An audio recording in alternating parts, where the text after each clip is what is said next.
ఆలోచించండి.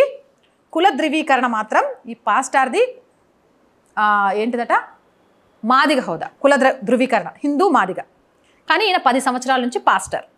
అంటే హిందువులను దెబ్బకొట్టడానికి, హిందుత్వాన్ని దెబ్బకొట్టడానికి 10 సంవత్సరాలుగా ఉన్న పాస్టారు నిజమైన హిందూ మాదిగలకు రావాల్సిన రిజర్వేషన్ని ఎలా దొబ్బేశాడో అర్థమైందా?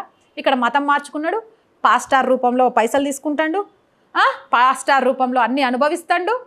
మళ్ళీ ఈ నుంచి ఒక ఎస్సీ బిడ్డకు రావాల్సిన రిజర్వేషన్ని ఈ 10 సంవత్సరాలుగా ఈ పాస్టర్ కుటుంబం అనుభవిస్తుంది. జాగో హిందూ, మేల్కొనండి. ఇప్పుడు ఎస్సీ ఎస్టీ బిడ్డలే ఇలాంటి వాళ్ళ మీద కొట్లాడాలా? మా లాంటి వాళ్ళని కొట్లాడినాం అనుకో, చెప్తున్నాగా మళ్ళీ as it is SC ST అని పట్టుకొస్తారు.